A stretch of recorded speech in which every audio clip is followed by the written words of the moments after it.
There we go. Hey everyone. Welcome to another edition of Voice from Ukraine. It's been one crazy week. I mean, not just here in the United States. For those of you, obviously, that have been following and watching it and living and seeing it play out, the things we've seen play out here have been something short of, we keep using the word historical, we keep using the word unprecedented, we keep using the same terminology, but it literally is Groundhog's Day. I mean, every time it's the same thing. I want to first off thank each and every one of you for your well wishes. Beginning of the week, I was under the weather, so this week was a little bit of a crazy weekend. Yesterday was Yom Kippur, one of the holiest holidays in the Jewish tradition and religion. I'm sorry, and so with that, it's been a crazy. But I've been trying to get you up to speed on because we've had a lot of breaking news when I could, and for you or just for all of you that are joining, I just want to give you a quick schedule update for the rest of the day. Today, after we our live special Voice from Ukraine at 2 o'clock, we're going to do our Unleashed with myself, Michael, and Malcolm, which we're going to go into a lot of breaking news. At 4 o'clock Eastern, I'm going to be doing the Left Hook with Wajahid Ali, discussing some of the up to date stuff, and then at 5 o'clock today is our weekly special for all paid subscribers. We're going to do a 5 o'clock Q&A and a weekend wrap up of everything that transpired this week. Lots of breaking news that we're going to go over today here, having to do with Donald Trump, having to do what happened with the generals, having to do what's going on with his invasion in our constitution. But while this is happening here, folks, the one thing that nobody's talking about, not one media outlet, not one, I'm not even, the pundits out there, is Ukraine. And that's one of the reasons Voice of Ukraine, with me and Alexander, built this platform with your help to be able to make sure that Ukraine's voice is heard. The kids that have been taken hostage, their voices are heard. And especially for all the people that are being attacked, displaced, and bombarded on a daily basis. And before we get into all of the weekly updates that's been going on, and especially I hear last night, Alex told me it was some of the most, I mean, they literally leveled Kharkov. This is one of the places where Alex was planning on going. I don't know if you're still planning on, we'll get into that. Alex will let us know, update us on his missions as far as he's planning on where he wants to help next. But before we get to that, I want to touch on something even more. I know it's hard to say how could something be even more important than, the latest updates of all the bombardment, but it's what my Substack letter that I wrote earlier today, having to do, basically the title of it was the nuclear weapons, the nuclear facilities. Basically, we're in a nuclear crisis, folks. Ukraine's, and it's like, I think Alex is considered Europe's largest nuclear power plant, and it's in Ukraine, the Zaporizhia. Six heads. Six has Zaporizhia, and I'll let you give us an update. But from what I'm hearing, from what my sources are telling me, from what President Zelensky's cries himself on social media are, is that we're in a grave situation, and Europe is on the brink. That Russia is doing something that no terrorist has. I mean, this is Zelensky's words. He's basically said that no terrorist has been able to even be allowed to try to do what Russia's doing. They're attacking two of the most biggest, what's it called, nuclear power sites, Zaporizhia They're doing and. attacking. We'll go into it later. Go ahead, Alex. Just go ahead, break into it. Go ahead. Tell us what, first of all, what's going on. How you been? I know it's been a while. Go ahead, brother. Hello, everybody. Hope everybody's doing well. I know it was a holiday week, so whoever follows, happy holidays, and as always, grateful for all your support. If you're already on this platform, that means you're already supporting us, because otherwise you would not be listening. So very grateful, and I speak for all Ukraine, because Ukraine knows how important it is. And It's been wild. It's been wild. Number one, it got cold. It got from like 28 in Celsius, it dropped to 6. And it got real cold. So people are not expecting. They're supposed to start the heating season with the next few weeks. But at the same time as it got cold, Russia's got hot. I mean, they hit only infrastructures, electricity infrastructures, and don't just hit it heavy. Today they hit in Kharkiv the Gazprom. I mean, not Gazprom, the Ukrainian gas company. And this was the biggest attack since the war started. I mean, it was like up to 8 rockets and Shaheds all at once. A lot of them got shut down, but a lot of them didn't. And some damage they did is unrepairable. It's and the winter is coming, so that means they gotta give the heating. And when they hit the gas is what the country needs to give heat. It's all about steam. It's all about gas. It's not about electric. And what happens is if there is a shortage on gas, people put on the heaters, electric heaters. And the moment they put on electric heaters, they overload the grid, and that's when they gotta start shutting them down. And next thing you know, you have 3 hours of power, 6 hours no power. And imagine what it's like. Is they expect this winter to be wow. I mean, we've been lucky since the war started because right before the war, it was a very, very cold winter. I remember because I was wearing the like double hooded almost. But then when the war started, first winter, because we were bringing all kind of heaters to the basements to the people, and the winter well, it was mild. I don't think even went below zero. Second one was also third one was a little colder, but this they're expecting to be cold. And if there is 0 degrees outside and you have a partner with no heat coming out, an hour, two at the most, it's already cold. It's already cold, and to get the floor warmed up, you need the hot water on. But for the hot water to be on, the heat has to be on. And if there is no power, there is no heat. There is no water circulating. So even if some buildings have the generator, you still need to be hot water to generate. I mean, to circulate. So this is going to be. I can't even imagine what's going to happen, but they're not stopping. They're not stopping. And yesterday, Putin had a press conference, 4 hour press conference, Yeah, so yeah. and the way he was talking, oh my God, he was toying. When asked him about meeting in Alaska, he says it was a great meeting. He listened to me very well. Yeah. That was He his response. he he Yeah, he also he also sent his condolences to Charlie Kirk. yes. I mean, Then when they asked him, he specifically he said it straight up that they're going to hit the infrastructure. When they asked him about the drones over Europe, he says, "Okay, I'm sorry, I'm not going to do it again."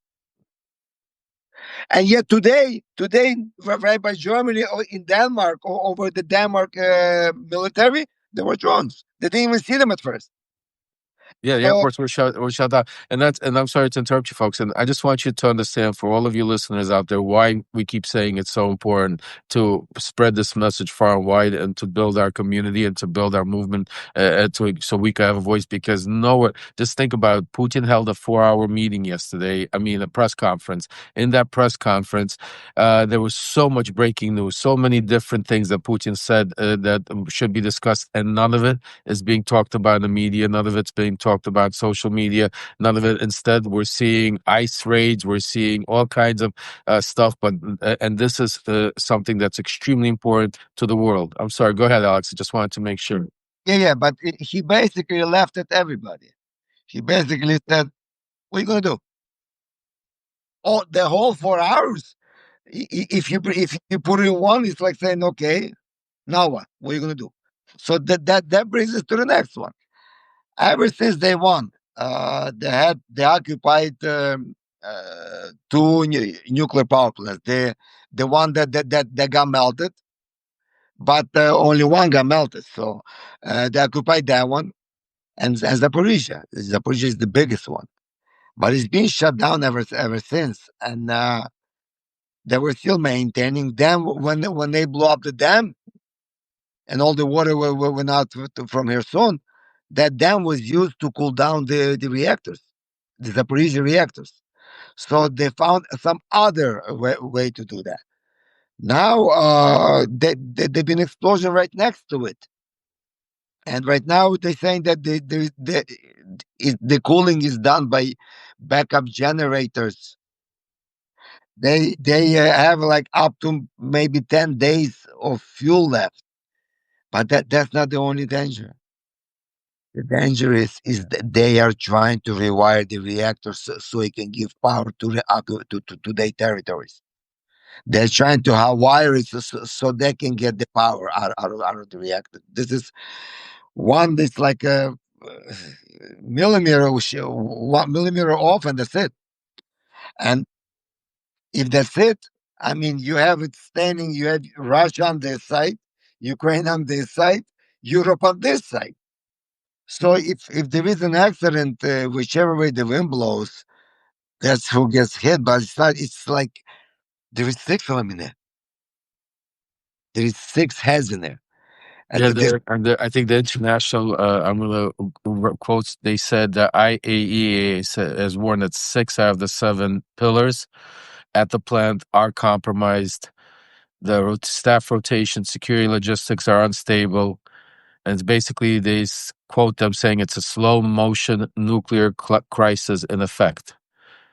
That it's like, out there, and that's not the only one. The other one is also they're saying Chernobyl. Chernobyl is also that they just put it out. I think the Ukrainians were able to that there was it was down for 4 hours or something. yeah, but in Chernobyl, when the war started, this is the craziest stuff. It's like a joke almost. When the war started and the Russians came in 2022 in February, they went to Chernobyl, and in the bushes they dug out the trenches in the orange soil, and they stayed there for almost a month. None of those people are alive. I mean, those are heavily they find worms this big in those. I mean, it's for years, but they made their trenches there. They slept there. They lived there. I They, remember. they, were, they were making jokes because what they were doing, they were robbing Ukrainian houses and stealing underwear, women's underwear, because if it's nice quality underwear, and sending it to the girls. So the Ukrainians were making jokes that the guys that were in those trenches, the underwear they were saying to the girls that they would glow at night because they were so radioactive. And that's where they stayed for a month. For a month, it was in the radioactive soil. But then they left it. But there was the fire erupted not too far away from here because there were explosion there, and they are playing with fire. I mean, they are playing with fire, and they don't even care if God forbid there is a leak and it blows on them. Uh, but this is something that the funny thing, if God forbid, how do you punish them? Well, this is why the The strategic. only I'm sorry, No, go ahead, go ahead, go the ahead. only all these years as we were growing up. We grew up in former Soviet Union, then I grew up in America most of my life, and they worked in Europe, everywhere. But there was always one eye, one watchdog. We always knew that America will never let anything like this happen, and everybody and nobody even seemed to care much because America, United Nations, the NATO, it was such a cloak that you were inside the actual. Nothing you could. It was like an ecosystem. Right now, this ecosystem doesn't exist anymore. No, it The doesn't. and if people think, oh, maybe he's living NATO, it does. Even if he doesn't live NATO, the ecosystem, the It's not the same, right? the brain. The brain that was doing watching everything, the brain that was spending why America spends so much money on all this stuff more than anybody, because America always knew what was going on. They knew every little excuse my language, but before snake farts in the desert, America already knew it was going to do it. Yep. But now in the snake farts in front of President Trump's nose, he won't even know about it anymore because there is nobody to tell him that. So there is no more watchdog. But the dangerous is today Russia's doing this. Who's to say who's going to do it tomorrow? And it's even more dangerous than that because I wrote about it today in my Substack. For those of you that haven't read it, make sure you go. Trump is actually start. My sources are telling me that he's starting to realize that he was being played. But the problem is that there's not, he's frustrated, but there's nothing he could do about it because he put himself in such a corner with his backhanded, underhanded negotiations and deal making that he sent Witkoff in there to do, that he has Kushner doing, that is going. That's why Putin, that's why people, all the pundits, all the journalists, they don't understand. They're like, why, what is it, Trump? Why is it? Because he's already so complicit. There's so much, there's real now, so much compromise that Putin has. That's why Putin is so brazen. That's why he's doing whatever he wants. And basically, Trump's only reaction right now is to walk away. And he's walking away by making it seem that he's actually, helping Ukraine against Russia, and you could tell in the conversation and Putin's comments, because knowing them very well, being around a lot of Putin's inner circle in my life, knowing how they think, and some of the, it's called like making those little comments to jab or to stick. You know what I'm saying to you? When Putin was making his 4 hour, he said a lot of things. And one of those things that he was talking about was saying that he could that praising Trump at the same time, but at the same time he said something about the warheads. He said patriots. He said, yes, if Trump decides, if the U.S. decides to give patriots, because Trump is talking about helping Ukraine, giving them some ammunition. I mean, this is what we've been talking about for since Trump has come into office. He's cut off their weapons, and now we're talking about somehow getting some sort of Patriot missiles into Ukraine. We were complaining under the Biden administration that they weren't doing enough, but now we're just hoping to get any Patriots.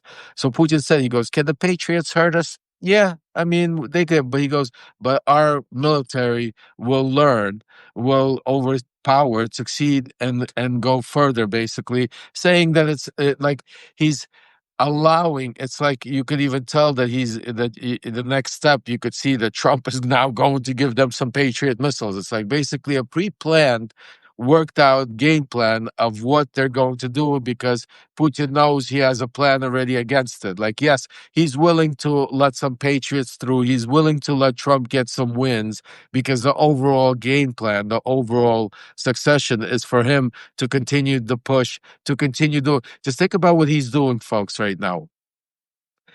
Alex just told you, and even in his speech, about the drones.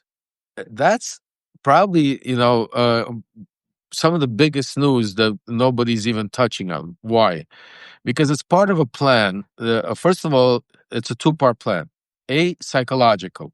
Putin and Russia is implanting psychological warfare on all of Europe, on the people, on the countries, on the administrations, on the leadership, on their militaries, because every day they see drones, they see something in the air, they're shutting down airports. The amount of money it costs, the chaos it costs, the way people live. So it's first of all psychological. And now think about it, we're talking about drones. So drones, people could now think about all the sources Russia has all over the world that now could live in Germany, live in Italy, live in Spain. They could put up drones. They don't have to come from Russia. They could come inside the country, because we're talking about now that they're using technology to be able to disrupt and to do things. So first of all, it's psychological warfare. But the other thing that's very important that some of my sources have been telling me is he's seeing the responses. He's watching and calculating the responses of what's taking place by these countries, by NATO, by the countries, because we have the saying that the dog that barks usually doesn't bite. The dog that, so usually the dog that you got to be careful of the dog that doesn't bark because they usually just come at you and they just bite you. And that's kind of what's being played out right now. He's watching and seeing what I'm hearing is like which countries are actually doing things about it, like are willing to shoot down a Russian drone or a Russian plane, or which countries are just talking about it. You're also seeing another interesting part being played out with Viktor Orban. Viktor Orban is, there's a few tools that Putin uses. One of them is Viktor Orban. The other one is Lukashenko. Lukashenko is Belarus, and Viktor Orban is Hungary. So the one thing, and that's why I told you guys, if you remember when we broke the first news originally at Voice from Ukraine, is that this was all, a setup with Trump being able to. I'm sorry, my connection is here. Something. Do you hear me? Yes, Yeah, my connection was blowing. Yes, I'm sorry, I lost my thought. What were we saying? but it was all pre-planned, Oh, my but bad. it was all prepared about Lukashenko and Orban, and even the plan that he gave Trump. He gave Trump that Trump came out and said, everybody needs, all of Europeans have to stop buying oil before I sanction Russia. This was pre-planned because, like, Viktor Orban came out and said, he goes, I wish we lived had a different geographical situation. He goes, I can't change where our country is, and because of that, we depend on Russian gas and Russian oil, and there's nobody or nothing that we could stop to do it. So it is what it is. And basically, and I told that to Trump. So there you go. I mean, it's basically, and Putin knew that. This was all played out. This was all discussed. Just like Viktor Orban, came and visited Trump. Just think about how many times Viktor Orban traveled while Trump was not even president. He traveled during the campaign to Mar-a-Lago. This was all being prepared because, guys, remember one thing. For them, this is all about power and energy, money, control, because you're seeing what's taking place. It all has to do with energy. You hear Trump talking about gas prices, oil prices, you know what I'm saying to you. But don't listen to what they say, watch what they do. I always tell you that because they're talking all these interesting things, but what are they doing? You know what I'm saying? Trump keeps saying, yes, you should be, hitting deep inside of Moscow, but the weapons still are not there. You know what I'm saying? The Patriots are still not there. I mean, yes, Zelensky says, yes, it's going to happen, we feel, but it still hasn't happened. But what has happened? Every day, bombardment of Ukrainian homes. Every day, more people dying. Every day, the situation getting grimmer and grimmer. And now what we're hearing and now what we're seeing is what it has to do with the facilities, the nuclear facility sites, is even more dangerous. Because just think about it. Putin is willing to take that chance because he doesn't care if some of Russia, because remember, Russia is a tremendously vast, huge mass of land. He doesn't care if some of his people get radiation, or because he'll blame it on the NATO. He'll blame it on the Ukrainians. He'll blame it on the whole world. But what if it doesn't blow? See, this is the calculated manipulation. This is how these monsters think. Because, like Alex said, it could blow towards Ukraine, it could blow towards Russia, or it could blow towards Europe. So he's willing to take the chance because if it blows towards Ukraine or it blows towards Europe, folks, it's a different ballgame. Totally. Because Overnight. it's Overnight. overnight. It's because how Alex just said to you, how does the world respond? Yeah, I mean, yeah, it's it's interesting to watch how people are sitting there, rah, rah, rah, all over the world when Trump gives those speeches and says, I sent two nuclear subs over by Russia and this. This is crazy conversation because anybody with even 10% of a brain understands that if we have a nuclear war, it's basically total annihilation of the world. It's a different level. This is not where we're throwing a bomb and a few thousand people die, which is heroic and I mean catastrophic and something that you can't even imagine. We're talking about, just think about for those of you that can remember, or if go, Google, do just take a look at what the bomb did in Hiroshima, what we did in Japan. And that was nothing compared to what is the technology, the nuclear weapons that are out there now. Back then, we needed to. It was a suicide mission of a plane going there that wouldn't come back. Today, they press buttons. It's already pre-programmed.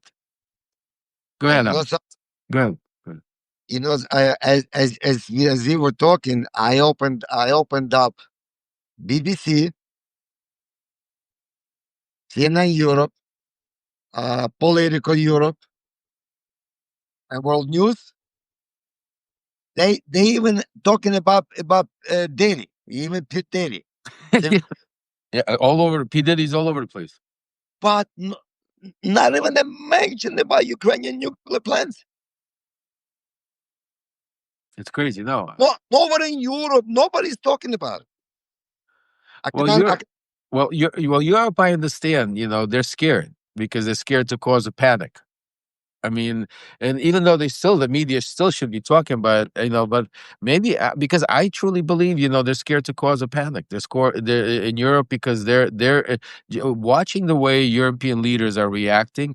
I mean, just think about what we saw yesterday. I mean, yes, it was funny. Yes, it was, on the world scale, but this is crazy. We had yesterday, I don't know if you saw, Alex, that there was all over social media where the prime minister of Albania was meeting with the prime minister of Azerbaijan, or the president of Azerbaijan was there, and Believe. also Macron was there from Paris. And Albanian prime minister comes up to Macron and says, I'm a little upset with you. Macron goes, why? He goes, well, you didn't congratulate us.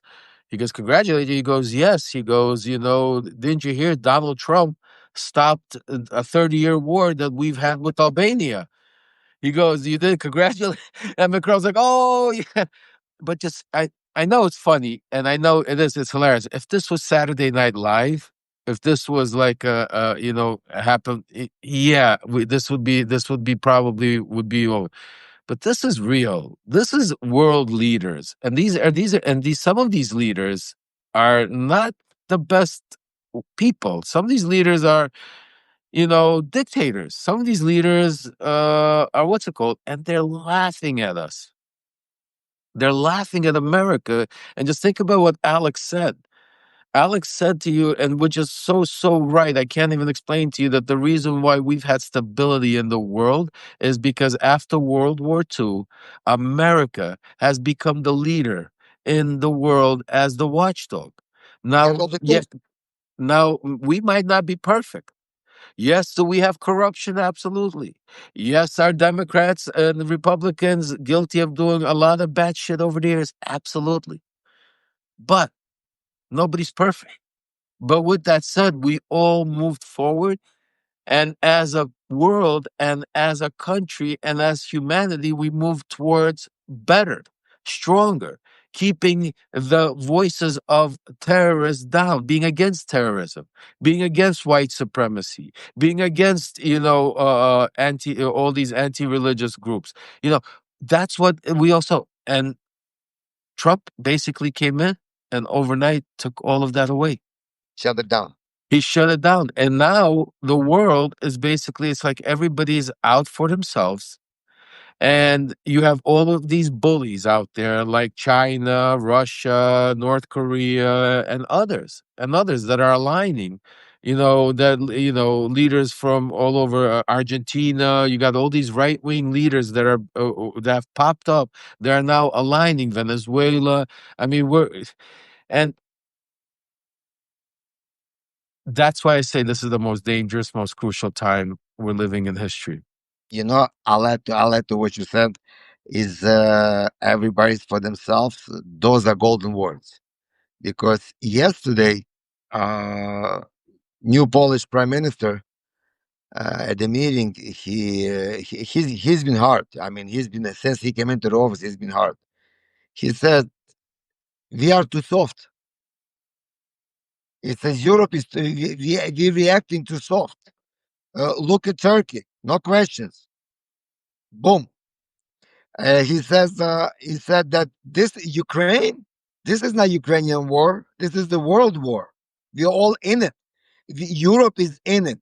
He says right now, if you let Ukraine down, if you don't support it right, my country is next. It's over. My country is over. Europe is over. Plus, also, uh, he said that, and then he also sent a warning to Russia. He says, anything comes to our airspace, we'll shoot down. Don't cry later. You've been warned. That never happened before. Zelensky said, if you hit our power, we'll find a way. If you have the weapons, Moscow is going to be in a blackout. This also has never happened. Yesterday, this morning, we hit the oil refinery 1,700 kilometers away with our weapons, with the technology that we have, and it's very far, but it was a very big hit again. It was a big net that spreads refineries all over the place. But this morning there was an interesting press conference in Russia. They said that Azerbaijan has launched those shaheds from its territory to hit those refineries. Now this is the same Azerbaijan that Russia hit in Odessa. They hit the installation, the fuel installations twice, and it kind of came down because it was escalating, but nothing happened. I mean, and it was, but today they said that this hit did not come from Ukraine; it came from Azerbaijan. So there was no reaction yet, but this is, but they never do anything without a reason. So, like Levy said, their idea, because they figured out that they can never beat Ukraine. They cannot beat Ukraine, no matter Right. what they do. They know that, and they cannot stop Europe either, because they know Europe is already. The Europe knows the gig. Europe knows what he wants. Europe has his plans. Europe knows exactly what they're doing. So, and Ukraine, about 6 months ago, right before Trump got elected, Ukraine figured out a way to cripple Russia. What they would do, they would send a couple of drones, and all the airports stand still. The economy goes to shit. So this monkeys figured that they're doing the same thing right now to Europe. But they're sending some $50 drones. They're flying out and they're crippling Europe. And they believe that the more pressure they can put on Europe, they figure out that way the Europe can walk away from Ukraine. In their mind, they think Trump is already did their job, did his job, and that way they can get some victory. Urban came out today. Urban, as I was talking about right now, there are articles. Urban with the world, and the president of European Union said yesterday. So whose side are you on? He said, I don't want Ukraine to be in the European Union. I don't want to be part of it because Ukraine always belongs next to Russia. Right. He said it. He basically said, and Polish, where they said, now we know whose side you are on. I mean, he said, Viktor Orban basically came out, folks, yesterday and said that Ukraine does not belong not only in NATO, but Ukraine does not belong in the EU either.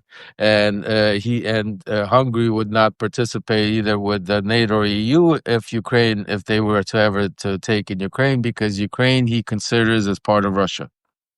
Yeah, yeah. He said, because And this is this is one of the NATO countries that Trump has said has to stop buying oil and gas for them to put out. This is one of the quotes. The other thing I just wanted to quickly touch on what Alex said for a lot of you that might not know, when he said Turkey, boom. Well, he meant that maybe 4 years ago or five. It's already maybe 5 years ago. One of Russia sent one of their planes into Turkish airspace. Turkey shot it down. It was a major escalation. Actually, this the word. now I'm word right. Yeah, actually, one of the guys, one of the Russian oligarchs that I was involved with. It's a crazy world that was here in the United States and meeting Trump. Farhad Akhmadov, he was number 4 on the sanction list. He actually was here on his boat Luna at the time. He's the one that delivered the letter from Putin to Erdogan. In that letter, basically, Putin asking not for them to go to war because there was a lot of tension happening at that time between Turkey and Russia. So that's what basically we're at a point where Poland is now turning around and saying that warning Russia that you be warned if you come in here, we're going to shoot down your planes. NATO is not sure if America is going to stand up with them because Trump responded when asked the question. It depends. Just think about that. A United States president. Is saying NATO. Basically, everybody used to say that NATO was the US was NATO, and now, and that's kind of weird also because how does that work? I'm going to ask Malcolm later on when we have Malcolm on. How does that work? That if because NATO's comprised of different soldiers, and some of them are intertwined, like American and French, and it's all parts together. So what if NATO's attacked, and Trump doesn't allow Americans to participate in NATO? Like I'm just saying to you, how does that work? Is it like how how does NATO respond? Like Well, can they you use the huh? everybody else. You already answered that question. Everybody Right. for So then it wouldn't be a Europe. NATO response. It would be a Europe, coalition. It would be a coalition of different yes. countries. It would have to be different They coalitions. call it coalition of willing. It's a new coalition. US is not there Yeah. in the Yeah. coalition of willing, but it's not only uh, they they pressure in Europe, and Europe needs to realize one thing: that when you do the same thing every day and wait for a different result, it's an insanity. So they got stuck in an insanity. They should by now know that they're standing by themselves, and they have to react. But Europe is they're preparing to have their protections as well, because they're not 100% sure of anything what's going to happen next. And the only thing that they would feel strong if US was next to them, but they feel kind of semi-naked. And Poland is turning around big, but the situation. This is the crazy part. The U.S. situation right now with China, with all the other ones that they're right now playing it. Right now, it would be the best thing is to double back. If you side with Ukraine and Europe, that's how you become strong again. But he'll never do it. Because, as you said, it's already too deep. It's so deep, you cannot pull it out. Because it's like if you have a wound and something in it, at least you can live because the blood is not flowing out. But if he was to turn around right now and make something positive, I think it would backfire so much. So to make the long story short, I believe Europe and Ukraine are all by ourselves. This all transpired right after the Alaska meeting. Yes, And Putin played. This is where and I've been speaking to some of my sources. This is where it all Putin played his cards, and it all came to a head. He sold Trump that he was doing such a big the way he pitched, the way Putin presented it, the way it was presented to Trump through Witkoff and through the way it was spread, that Trump thought he's getting a big win. He thought the fact that Putin was coming to the United States to meet in Alaska and it was a big deal, that it was a win to him. He thought a lot that by Putin coming in and saying that the war would never start if Trump was president was going to be a big deal for him. He thought all of these things, and he was sold all of those things that Putin is going to do, and Putin did all those things for him. The one thing he didn't realize was that what Putin needed that was to get back and get onto the world stage, which Trump put him on, that red carpet. Because if you look at the chain of events that transpired right it did. after that, everything changed. Just like I told you, like we've written about right there, literally the next day, everything changed. Trump started becoming the laughing stock, looking like, and Putin started going on a world tour to China, started with leaders, and the attacks on Ukraine have intensified tremendously. It's just not being written about or being spoken about, but tremendously. And Trump's rhetoric has been all over the place. One day he was inviting Putin, if you remember, to the World FIFA Cups, in New Jersey to sit in his box. The next day he was so upset with him. The next day he said that, he's willing to put sanctions, but Europe has to do it first. I mean, just think about all these things. And now he doesn't even talk about it at all. When was the last time you heard them bring it up or mention? The media doesn't talk about No, that. yeah, he says, I'm upset with him. That's it. I'm upset with him. I don't even, between me and you, Alex, maybe I missed it, but this week, the past 3 days, I have not even heard, Oh, not, granted that we have a lot of 911s going. I mean, we have our own nuclear power plants going off in the United States. I mean, this is part of what happened, just what he did to the generals here. I wrote about it. Me and you spoke about it, and I think some of your sources were in overseas were telling you the same thing is that they're yeah, using he gathered all the generals here to show his power, to look at, not thinking about what he's showing the whole world, not thinking about what he's allowing, all the espionage and spies me and Malcolm spoke about. You're bringing all your generals, you're putting them in one spot. the blue. And then afterwards, they all have to, they're all going to go out, get in their cars. In the meantime, you're basically compromising the nucleus of our military. For what? People thought, because you see, that's what people thought. Oh, because he's crazy. What? No, he's more diabolical than crazy, because he's now. If you think about everything Donald Trump talks about, one of the major things that he has started talking about in all of his rants is that that America is the leader and wants to be the leader when it comes to AI, artificial intelligence. My sources tell me that they're using that for a lot of things now, not only for like I report about the generals, but also to try to weed out whistleblowers, to they're giving people a lie detector test, but while they're giving a lie detector test, there's another camera focusing on where it's doing AI generated versions. And it's not. And a lot of people wrote, I know you commented saying, oh, AI is not that good yet, it's makes mistakes. Let me stop you for a second. The AI that you see, the AI that we mess around with, the AI that you think is incredible, is nowhere near the AI technology that our government has or other governments have. So please don't be foolish into believing that they're using Chat GPT or Grok to be able to go and do our military, our CIA, are the AI technology that think about who Trump has sitting around his Sam Altman, Elon Musk. These are the people that created AI technology.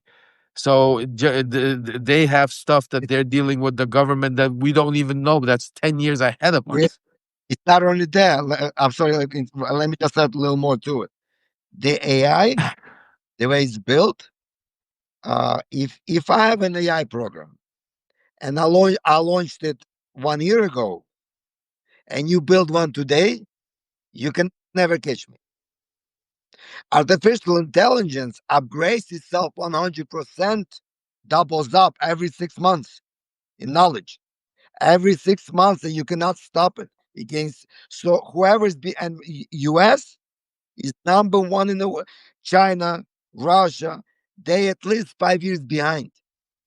That means they can never catch up because Americans AI gets smarter every day. Every 6 months, it doubles up, doubles up, doubles up. They can never catch it.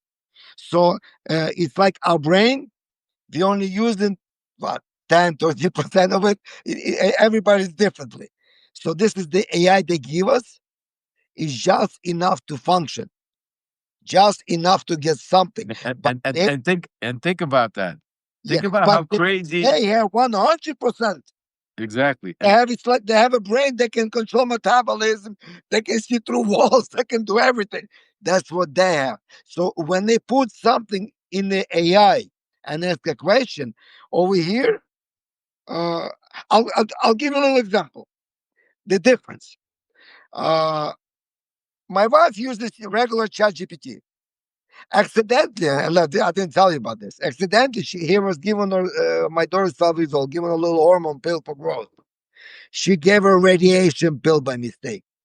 Pill that you take if there is atomic bomb exploded. That iodine is forget about it. It can cause all kinds of problems. 12-year-old girl by mistake. So she puts on GPT. What do I do? GPT told her nothing. Take her to your doctor, whatever, whatever, whatever. See what doctor says. I have a friend who's good at this. He was on the phone at the time. I asked him, I said, Victor, do me a favor. He says, let's see what ChatGPT says. And he asks questions differently, his way. His ChatGPT said, don't worry about it. It's a small dose. The pill is 3 years old. It probably doesn't have this. Make sure she doesn't vomit. Make sure she just goes to sleep, drinks a lot of water. She should be okay because she only took advantage. Everything's calm. The first one, the way he used it. Make sure she throws up. Says, make her throw up. Make her do this, do this, and it was all for nothing. So he uses the upgraded AI because he's already professional, so he knows that. But he might be using 15%, not even or 15. or maybe Not 8. even. But Yeah. but the technology they had all those generals sitting in the same room. He was using 100%. And every time that they move one little muscle, one little eyelash or eyebrow, or open their eyes in the disbelief or something, everything was recorded. And at the end, he'll give you a breakdown on every person, what they're capable of, what they can do, and how and what they need to do to get them to do it. That's what you see in the movies of the future. They already have this technology. They already, And yeah, absolutely. And just for you guys to understand, if you think back, instead of AI, we used to have professionals. Like you would have a professional doctor that would come in and look at you, and they could judge by your actions. They would go testify in court saying that his reaction or her action, or the way she moved the eyes, or the way he moved his hands, or the way they spoke, or the way they fidgeted. So now we have technology, computers that do this. So anyway, I mean, listen, I'm well, not techno. Yeah, at one more thing to it. It's like in business and consulting, we have a system. It's called 80/20. 80/20 is 80% you plan, you make it like an autopilot, and you leave 20% to the life situations, how people react, how they act, how it looks, how it smells. So it's always 80/20. So AI is built on 80/20, but it doesn't have the 20. Is everything is built on the 80, on the experience, on the knowledge at all. But what life is saying about this 20, that we humans need to make the, because sometimes the machine, everything you see 80 looks like it's totally wrong. But as a human being, you read body language and you notice some things that gives you different knowledge, that you know what, this is not wrong. This is just a behavior that looks like it. And we as human beings, we can determine that, some of us. But AI, you can't. If AI if the pattern suggests that this is hostile, AI will take it as a hostile. He will only look at the parent. He will not look at the things as human beings do. I'm sorry, but that's no, the difference. no, that you're 100% right. That's one thing about computers, that they will never have the human effect. I think that's again, that's what I'm hearing. But it's extremely crazy what they're doing, the technology that they're using, and the way we're being looked at. Yeah, Alex, you cannot uh, stop it. AI, we cannot stop it already. If you pull the plug, the whole world goes into darkness. We cannot stop it.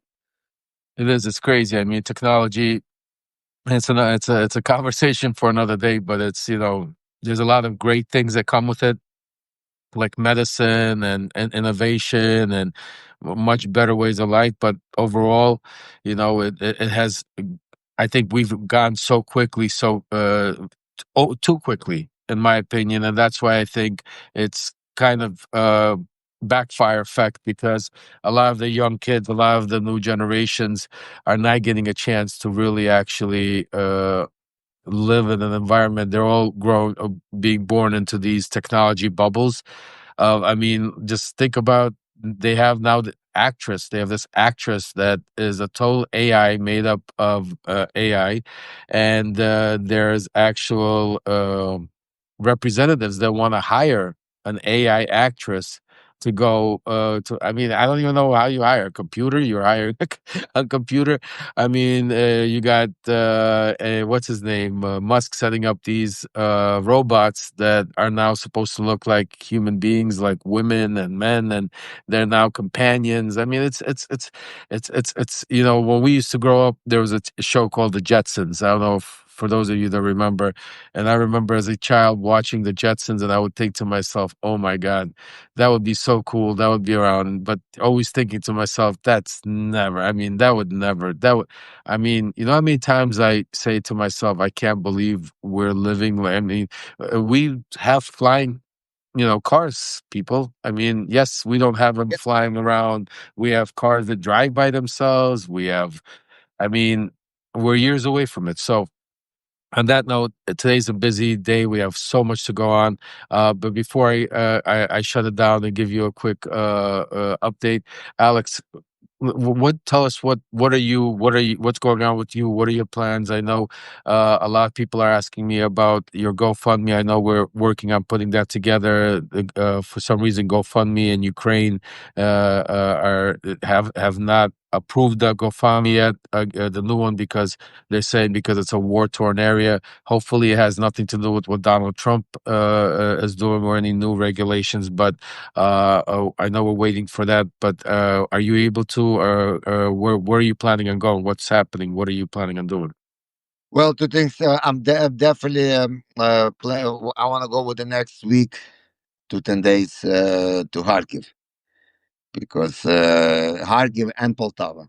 Poltava. I've been to Poltava this past summer, and it wasn't that easy for them, especially IDP centers. And right now, because Poltava got hit more than Kharkiv last night. Poltava is not that. Kharkiv is like a third largest city or in the country. Kharkiv is productive, but Poltava is a little different, and they need help. They need help, and there is no power. There is water shortage. I just spoke to some people this week, and it's getting cold. It's getting cold, so I want to go down there. I want to visit. I want to stop by at some IDP centers and ask them what they need. See what the situations are. And like at one time, I was just driving around, and I spotted in a garage, old garage, with wall as thin as a table, 9 months old baby with a mother in it, and it was like right now, like October. And I said, "What are you doing?" She says, "Our house got blown up, so we're gonna stay here for the winter." I said, "With 9 months old baby, are you kidding me?" She says, "We don't know what else to do. We're gonna put some matches around, whatever." So what we were able to do is we set up a foundation for that, and I think we raised like $30,000. And before the snow came, they were in the house with the baby, and I still check on them, and the baby's growing, and they're very grateful. So I'm afraid I'm going to feel a lot of that in Kharkiv, because every day I see something. So anyway, I wanna put together a trip to Kharkiv, and God willing, maybe we get past through all the securities from Ukraine. I don't know why. And yes, that's also so we can get some dry shower packs, and we also have some heating pads that they throw in the gloves and the shoes. They're warm, because everything starts from the feet. If your feet are warm, the body's not as cold. But if you feel a cold, your whole body gets cold. Even if you're wearing a jacket, doesn't make a difference. So those are the things I wonder because like I feel it inside that the people need help. And it's been a while. I mean, I haven't been. We finished everything we had. We sent it all. We've been sending to Kharkiv also a little bit, but I believe that like we just very interested feedback. But we just sent the last one. So that's my plans. I want to go Kharkiv. I want to go Poltava. They're like about 2 hours away from each other. Maybe make a 2 day trip. We'll see. It depends how safe it is because every night is like the sky opens up. But I've been there. I've been there before, so I just get apartments all way way low, like in the basements.